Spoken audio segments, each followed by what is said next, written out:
1856 14 जून को 1272 हिजरी अल्लाह अल्लाह 10 शव्वालुल मुकर्रम को परवरदिगार आलम ने अपने बरगुज़ीदा पैगंबर की आल में से हजरत सैयदना इब्राहीम अलैहिस्सलाम के बेटे सैयदना इसहाक अलैहिस्सलाम की आल से एक बंदे को भेजा।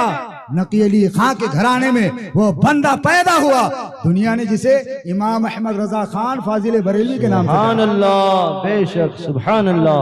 अजीजान मिल्लत इस्लामिया, आला हजरत अजीमुल बरकत रज़ी अल्लाह तआला अन्हु कोई मामूली शख्सियत का नाम नहीं है ना। बहुत से लोग कहते हैं कि यार सैयदों का मकाम और मर्तबा बहुत बुलंद व बाला है। हम कहते हैं बेशक सैयदों का मकाम और मर्तबा बहुत बुलंद व बाला है, लेकिन मेरे आला हजरत का मर्तबा सैयदों से कम भी नहीं है। मेरे आला हजरत का मर्तबा सैयदों से कम भी नहीं है। कोई कहेगा कि सैयद नहीं है, मैं कहूंगा बेशक सैयद नहीं है, लेकिन आले इब्राहिम है, सैयदों के भाई हैं, सैयदों के रिश्तेदार हैं, सैयदों के चचा के बेटे हैं। आला हजरत इमाम अहमद रजा खान फाजिल बरेली है ना। इस तरीके से मेरे नबी से रिश्ता है। इस्माइल अलैहिस्सलाम की आल में मेरे मुस्तफा, इसहाक अलैहिस्सलाम इब्राहिम अलैहिस्सलाम की आल में। तो इसहाक अलैहिस्सलाम प्यारे आका अलैहिस्सलातु तस्लीम के कौन हुए? चचाजाद, चाचा हुए, और उन्हीं की आल में से आला हजरत। तो आज जितने भी सादात दुनिया में मौजूद हैं, तो बताओ आला हजरत का रिश्ता उनसे क्या हुआ? चचेरा रिश्ता हुआ, चचेरा रिश्ता हो। तो आला हजरत किसी तरह से कोई कम नहीं है। अजीजान मिल्लत इस्लामिया, लोग कहते हैं आला हजरत को मुजद्दिद आजम क्यों कहा जाता है?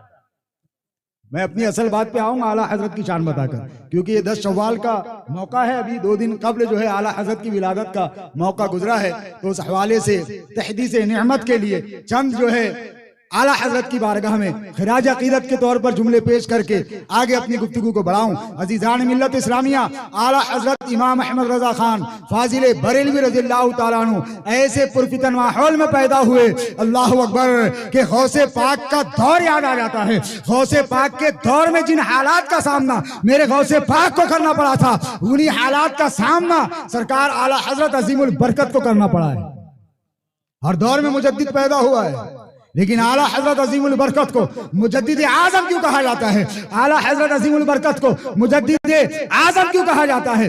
बड़ा मुजद्दिद क्यों कहा जाता है? अजीजान मिल्लत इस्लामिया, इस्लाम के सबसे पहले मुजद्दिद हजरत अब्दुल्लाह इब्ने उमर रज़ियल्लाहु ताला अन्हु, उसके बाद मुजद्दिदीन का सिलसिला शुरू रहा। इमाम आजम भी अपने वक्त के मुजद्दिद जो है करार पाए हैं, और इमाम अहमद बिन हंबल भी अपने दौर के मुजद्दिद रहे हैं। मुजद्दिद अल-फसानी, शेख अब्दुल हक मुहद्दिस देहलवी, शाह अब्दुल अजीज मुहद्दिस देहलवी, ये तमाम मुजद्दिदीन की फहरिस्त में मुजद्दिद आजम का लक़ब आला हजरत अजीमुल बरकत रज़ियल्लाहु ताला को क्यों मिला? अजीजान मिल्लत इस्लामिया, इसकी बुनियादी वजह ये है, इसकी जो है मेन वजह ये है कि किसी मुजद्दिद ने किसी एक तजदीदी कारनामे को अंजाम दिया है, किसी मुजद्दिद ने किसी एक फिरके के खिलाफ सर उठाया है, किसी मुजद्दिद ने किसी एक जमात का मुकाबला किया है, किसी एक अकीदे के खिलाफ मुकाबला किया है, किसी एक बादशाह के खिलाफ मुकाबला किया है। लेकिन इमाम अहले सुन्नत मुजद्दिद दीन व मिल्लत कंजुल करामत अशाह इमाम अहमद रजा खान फाजिल बरेलवी रज़ियल्लाहु ताला अन्हु की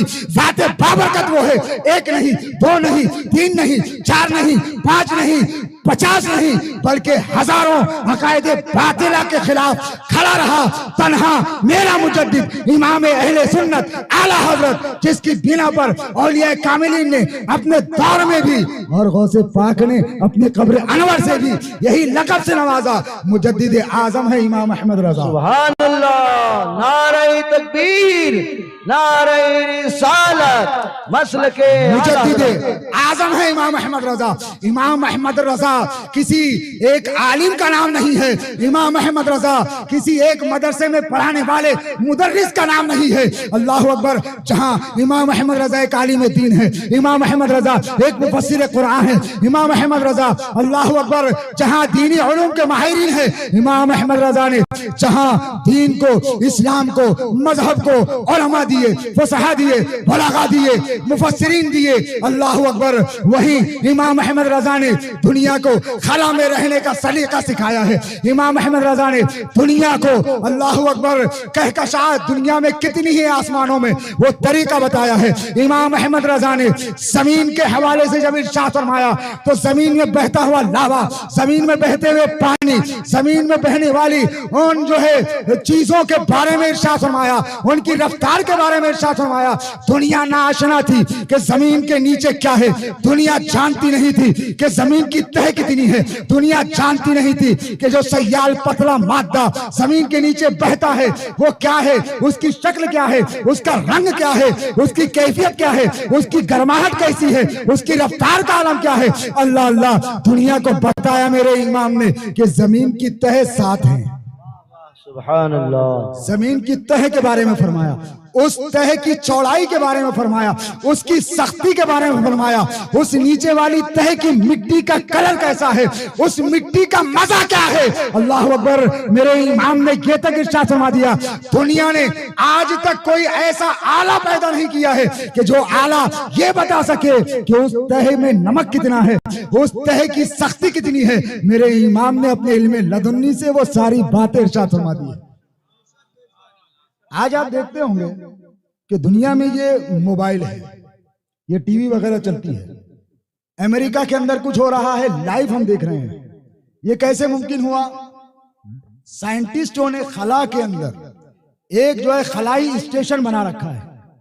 خلائی اسٹیشن کوئی تصور نہیں تھا کہ خلاؤں میں بھی کوئی رہ سکتا ہے, کوئی تصور نہیں تھا کہ خلا میں کوئی اسٹیشن بنایا جا سکتا ہے, کوئی تصور نہیں تھا کہ چاند پر بھی کوئی پہنچ سکتا ہے, کوئی تصور نہیں تھا کہ اس خلا کی جو ہے اس طاقت کا کوئی مقابلہ کر سکتا ہے. عزیزان ملت اسلامیہ, جس وقت تصور بھی نہ تھا, یہ میرے امام نے اپنے رسائل میں, اپنی کتابوں میں ان سارے تصورات کو پیش کیا ہے. سبحان اللہ. اعلیٰ حضرت امام اہل سنت کی کتابوں کو پڑھ کر کے ان سائنٹسٹوں نے خلا کے اندر اپنے گھر بنائے ہیں. وہ خلائی اسٹیشن جو بنے ہیں وہ کسی اور کی دین نہیں بلکہ میرے امام اعلیٰ حضرت کی دین ہے. آج پوری دنیا جو بینکنگ کا نظام دنیا کے اندر جو قائم ہے, جو بینک دنیا کے اندر چل رہے ہیں, عزیزان ملت اسلامیہ دنیا حیران تھی, دنیا پریشان تھی کہ کس طرح دنیا کے لوگوں کا مال جو ہے بچایا جائے, کیونکہ پہلے مال گھروں میں رہا کرتا تھا, برباد ہو جایا کرتا تھا, لٹیرے لوٹ کے لے جایا کرتے تھے, قتل و غارت گری ہوا کرتی تھی. دنیا حیران و پریشان تھی کہ کس طرح مال کو جمع کیا جائے, اس مال سے فائدہ اٹھایا جائے, ایک ملک دوسرے ملک کی کرنسی کو کس طرح استعمال کریں. دنیا حیران تھی. مسلمان تمام علماء اس دور کے پریشان تھے کہ کس طرح ہم کرنسی کا جو ہے رد و بدل کریں. کرنسی دیں, 1 ریال جو ہے امریکہ کا دیا جائے تو ہندوستان کے 240 روپے ہوتے ہیں, ایک جو ہندوستان کے جو ہے 45 روپے ہوتے ہیں, 1 ڈالر امریکہ کا دیا جائے تو ہندوستان کے 83 روپے ہوتے ہیں. اور اسلام تو مال میں کمی بیشی کو سود قرار دیتا ہے, تو وہاں کا 1 ڈالر یہاں کے 83, تو یہ سود تو نہیں ہوا. اللہ اکبر. بڑے بڑے علماء, فصحاء, بلغاء, مفتیان کرام حیران و پریشان تھے. اللہ اکبر. اس وقت تصور دیا میرے امام اعلیٰ حضرت فاضل بریلوی رضی اللہ تعالیٰ عنہ, کرنسی نوٹ کے مسائل پر ایسی کتاب لکھی کہ دنیا کو حیران و پریشان کر دیا. اللہ اکبر. اسی سے یہ بینکنگ کا نظام شروع ہوا ہے. یہ دنیا میں بینک بنے ہیں نا, یہ میرے اعلیٰ حضرت کی دین ہے. پھر چاہے وہ ویسٹرن بینک ہو, چاہے اسلامی بینک ہو, چاہے جو بینک ہو, دنیا کو بینک کا نظام دینے والا بریلی کا میرا احمد رضا ہے. عزیزان ملت اسلام, ہم جانتے نہیں ہیں تو ہمیں پتہ ہی نہیں, ہم پڑھتے نہیں ہیں تو ہمیں معلوم ہی نہیں ہے. جب دنیا یہ کہہ رہی